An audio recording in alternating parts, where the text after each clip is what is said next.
back. Now, today's is on the stark reality now facing the country's education sector, with the Ministry of Education announcing or declaring today that the 2020 academic calendar has been lost and postponing national examinations to next year. Lots of implications for parents, students out there, and of course the country as a whole. And that's what we want to delve into at the moment. Remember, the hashtag is Newsnight and the SMS line is 22422. Let me already put up some of your feedback on this discussion. Even as I introduce my guest, Professor James Ole Kiapi is there. He is a former PS Education. We also have Dr. Tabitha Wangeri, Director of Wellness and Rehabilitation, Kenyatta University, and Amos Kaburu, an education expert with the PAL network. And I'll be getting to them shortly. But here are some of your concerns and thoughts tonight. This first one coming from Caleb Otieno, who's saying, just wondering, now that the academic year is lost, what will be done to protect our children? An idle mind is a devil's workshop. Pregnancies and abuse have been on the rise. All right, and another one here. Some of your thoughts. Remember, 22422 is the SMS line and the hashtag is Newsnight. Nehemiah Rotich is saying, the question of to reopen or not to reopen should not be an issue. Health of students is paramount compared to any exams. They need to be alive to do any exam. And that's why I want to kick off with Professor Ole Kiapi. Thank you so much for your time this evening, Prof. The 2020 calendar year is now lost effectively because of COVID-19, Prof. As a former PS, someone who sat in that decision-making position in the Ministry of Education a couple of years back, just help Kenyans quantify the losses. And Prof, I don't know if you can hear me. Prof, can you hear me? Okay, Prof. All right, I'll get Prof on the line just now. If we can't communicate, we will have a bit of a chat. Let me bring in Amos Kaburu. Amos, just help us, in your view, quantify this loss. When you had that announcement from Professor George Magoha, what came to mind when you thought of the implications of this? And not just for 2020, its effects will be felt in years to come. Thanks, Wahiga, and good evening to our viewers. Now, the announcement by Professor Magoha did not come as a surprise. This was obviously expected. We have spoken about the issue of the education calendar and agreed largely, those of us who've interacted with the sector for quite a long time and also do a lot of research in the same sector, that it was very, very premature to think of opening, because this was what you would call an extraneous factor, considering that this was not an education crisis in the first place. So the circumstances surrounding the closure of schools had very little to do with education itself. These were issues that are really touching on health. And we know that health is very, very delicate. Health is very, very sensitive. So what is happening is now the sheer admission that we have got a system that is not very, very flexible in terms of adjusting to the needs that are there. And also just really test the fundamentals of our education, how we have thought, how we have packaged, and how we have delivered education. So I think what the Cabinet Secretary has done, it is the right decision to really give the opportunity to Kenyans, or rather the sector, to breathe. But equally, also this happening brings into sharp focus a number of things, that the long, arduous journey towards opening just starts right now. So we have very little to celebrate, but rather this is now a moment to really force us to go to the drawing board and to think. And the steps that the Cabinet Secretary has started of engaging stakeholders, this should just be but the beginning. We cannot say that it is the end. So what we saw on the steps of KICD today should basically mark the new way of how we think, how we process, and how we engage stakeholders. It was very, very reassuring to see that even stakeholders who've had loss of reservation on the public engagement process were there today. So it's very, very reassuring. But there are big issues within the sector that now need to be interrogated, and Amos, especially what is going to happen in education during the recovery and the reconstruction phase. Because opening in January 2021 is just the first phase. But where do we start in January 2021? There are serious questions that the ministry now needs to address, including the context of the reforms. What happens? Are you going to continue running the reforms in the old normal, or are we now going to see the reforms being repackaged to reflect this new reality? that is now coming with COVID, which has basically equalized everyone. Previously, we never knew that there could be a factor that could have equalized all Kenyans, especially when education as a merit good, which was now being sold to the highest bidder. In the name of, you have got a country where some parents are paying 2 million Kenya shillings per term to pay for their children in a grade 2 class, whereas there's also another child who's getting an education which is valued at 470 shillings per term. This is ridiculous. This is unacceptable in the 21st century where we are talking about sustainable development. This kind of inequalities must be called to order. And I can say this without any fear of contradiction, that Corona is maybe one of the best things that has happened during our time. It is forcing us to reflect on this commodity that we call education. Amos, education allow me to interrupt you. Going to a few people. Allow me to interrupt you because you've already jumped the gun. You're already in 2021 and I still want to keep you here in 2020. A lot of parents tonight are asking, our children were candidates, okay? They had standard 8 exams they were prepping for. They had Form 4 exams they were prepping for. How are they going to keep them motivated for an exam that they can't quite state when it will actually happen? As an education expert, what are your thoughts around that concern for many parents tonight? Now, there are two sides to this question. The first one is looking at the specific needs of the children. Now, we have got children who were prepared for the last 8 years, because for the last 7 years that they would be sitting for exams, or for the last 3 years that they will be sitting for the Form 4 examination, because that is the system that we have had. We've had a system where examinations are basically used to select and rather to reject, because it is used as a sieving tool rather as a giving feedback to what children can do. So we have got this situation because for 7 years we kept on drilling into these children, their minds, that there's going to be something, an animal called KCP, there's going to be a bigger elephant called KCSE, and your future solely depends on it. So within these 6 months, we have a lot to do as education stakeholders. How do we also engage these children in a way that is going to stabilize their minds? But one of the things we have to agree that it was important that this decision had to be made, because as the Cabinet Secretary pointed out, even if these children were to be allowed to sit for examinations, where do they transit to? We do not have spaces that will accommodate them.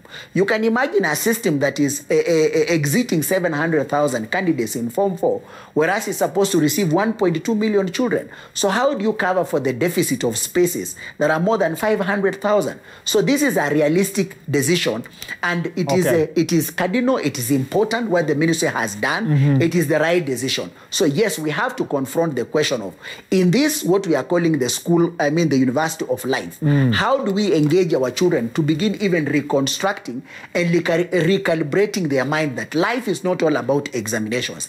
Next year will come, there will be setbacks in life. This is the right way to tell our children. And I'm quite glad that even on this set, we have got psychologists who can also speak to a number of these things. So it is the right decision that really had to be made. And we also have to be very realistic and say that our children are fantastic.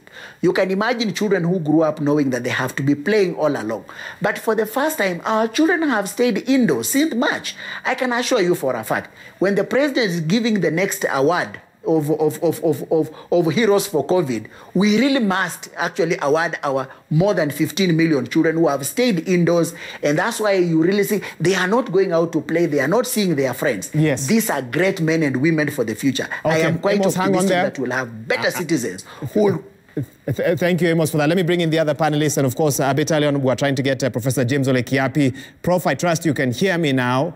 And my question to you was, with the 2020 calendar year now effectively lost because of COVID-19, as a former PS, someone who sat at that high level of decision-making in the Ministry of Education a couple of years back, talk to us a little bit about the loss this announcement means from a resource perspective, from a logistics perspective. Just put that into perspective for us. Waiga, before I even go into the perspective of resources and the loss of the school calendar, I want to start off by saying this could not have been a very easy decision. I think it was a very sensitive decision and very difficult at the same time. Sensitive because we are in a global pandemic, and nobody knows exactly how it will spiral in the country. Nobody knows what is happening even in other parts of the world. There is a period of anxiety globally, and here at home as well. And it is difficult because of the reasons you have just raised, that children are going to lose a school year, and that they're going to have to go through the classes all over again beginning next year. Parents and the psychological preparation over time makes kids feel like they have lost. But I think that we need all to go back, especially parents and guardians, that there is a reason why this had to happen. And it is because we are not in a normal situation. This is not normal, like it's just like we just don't want kids to go to school. It is because we cannot experiment with their lives. We can change the school calendar.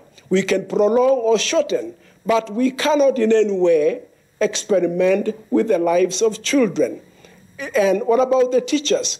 What about the level of anxiety? What kind of learning environment are you talking about? You have parents sending children every morning, not knowing how their children will come back. You have teachers worried about themselves. You have children worried about themselves. Everybody is worried. And therefore, there was in any way no possible and meaningful learning that could take place under these circumstances.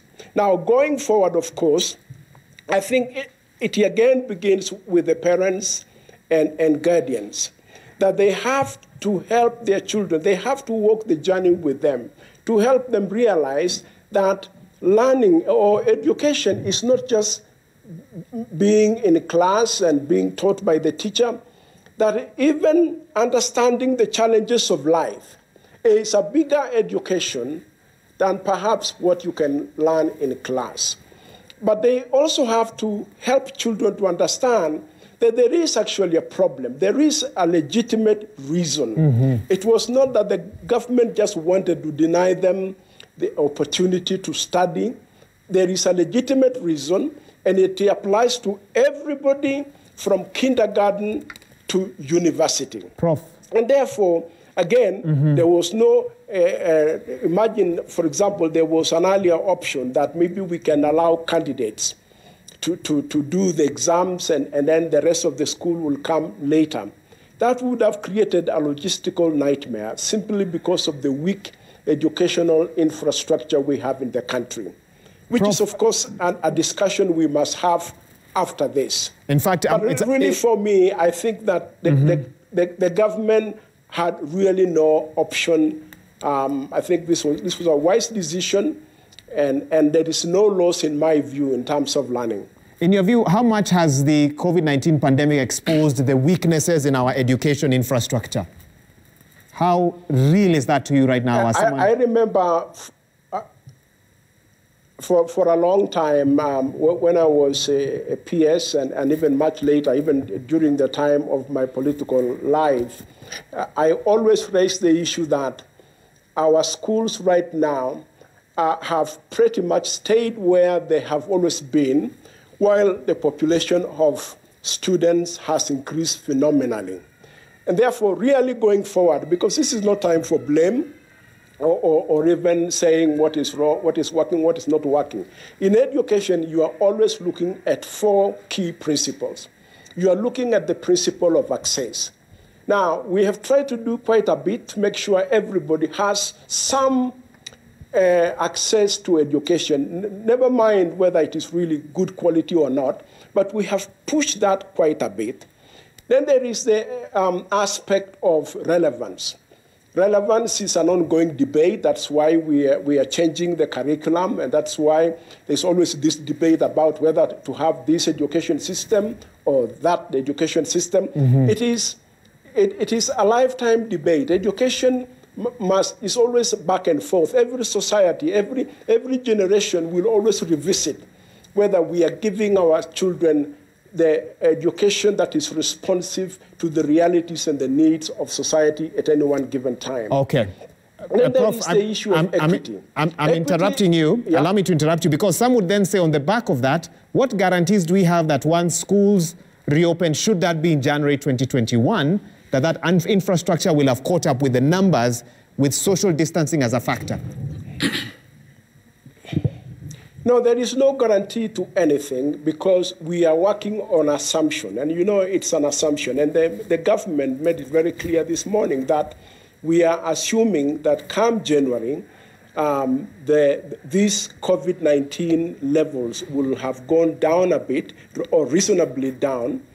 And at least it gives the government enough time, actually up to February, when we stopped learning, when schools were closed. It gives the government 7 to 8 months to think in terms of forward-looking. It cannot be that they wait until January and then we discover that, oh, we can't go back to school again. They must begin to think about options. If we reach January and the situation is worse than we are now, what shall we do? And if we reach January and it is still exactly where the same level we are, what would we do? Mm-hmm. So I think that what I was raising those principles to say that we are now in a crisis. We must manage it. We must manage to make sure that we attain some degree of normalcy, of some degree of some new normal, and then later on go back to the issues, the real issues that have hindered adequate education in Kenya. Prof, I'll be coming back to you with a few more questions shortly, but let me also introduce Dr. Tabitha Wangeri, Director, Wellness and Rehabilitation, Kenyatta University. Daktari, I trust you can hear me. What kind of mental anguish, Daktari, or problems are likely to result from today's devastating announcement for Form 4 students, for Standard 8 students? What's their mental state at this time, from your research? First and foremost, I want to thank you for having me. And I also want to salute Kenyans for the resilience that they have shown since March, when the schools closed their doors. I also want to thank the government for considering the health of Kenyans first and saving their lives. Yes, the education system is in limbo, and it is not easy for parents. It's not easy for the children. Of course, let's just face the facts. The parents have never had their children for any prolonged period of time since that child entered the school system. Mm-hmm. The parents actually, they know the child is going to be home for only 4 weeks, the longest time, 6 weeks in December. Then they are back to school. Then the other thing is that, depending entirely on the socioeconomic bracket, the parents, there are those parents who have the house girls. So a lot of the house chores are done by somebody. But this time around, thanks to COVID, a lot of parents have found themselves home with their children. Since March, it's been a long time. They were hoping that something would happen in September, but I'm not so sure that they were hoping that, because what is in the minds of the parents is the health of their children.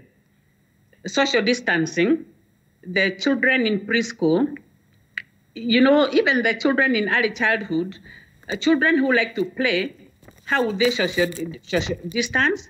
How they keep the masks on and all that. This has been an issue of concern. So it's kind of a mixed feeling that